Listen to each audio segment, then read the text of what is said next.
Sen. Charles E. Grassley RIowa and Sen. Dianne Feinstein DCalif conferred during a hearing on October 18, 2017.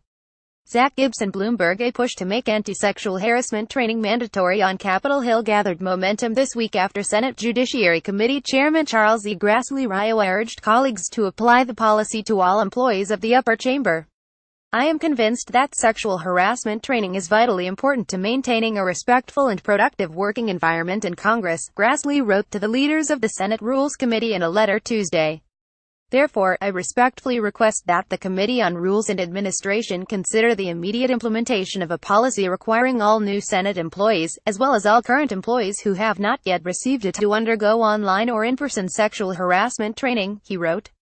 Grassley's endorsement could accelerate a change in policy on Capitol Hill, where new stories of sexual harassment have emerged following a rash of allegations of abuse and misbehavior by movie producer Harvey Weinstein. The Iowa Republican wrote the 1995 law creating some workplace protections for congressional employees, but anti-harassment training is still voluntary, unlike in most federal agencies, as the Post recently reported. His letter, which did not mention mandatory training for lawmakers, was first reported by Politico. "Senator Klobuchar and I are working closely with our colleagues to address the issue in the most effective manner," Senate Rules Committee Chairman Richard C. Shelby Raleigh said in a statement. Sen. Amy Klobuchar DMINN is the panel's ranking Democrat. New bills in the House are triggering the same debate, though their details vary.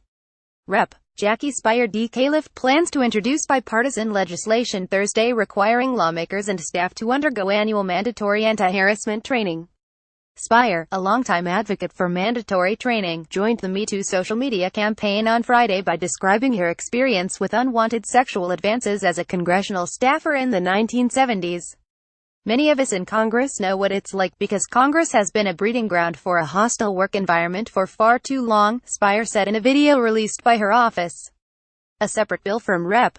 Brenda Lawrence D. Mish would require Hill employees to receive training every other year. Introduced last week, it had 51 co-sponsors as of midday Wednesday, including one Republican, Rep. Bruce Poliquin Maine. House Minority Leader Nancy Pelosi DCalif supports efforts to require anti-harassment training. Speaker Paul D. Ryan RWIs has said systems can always be improved but has not specifically endorsed mandatory training. The Speaker believes the House Administration Committee is right to review the standing procedures and resources available to staff, Press Secretary Ashley Strong wrote Wednesday in an email to the Post. Speier is also preparing legislation to overhaul the process for resolving workplace disputes on Capitol Hill and to implement a survey to measure the scope of sexual harassment. The process for reporting harassment has drawn scrutiny in recent weeks. Under the current rules, congressional employees must undergo months of counseling and mediation through the Office of Compliance before filing a lawsuit against their harassers. Settlements are paid out of a special U.S. Treasury account.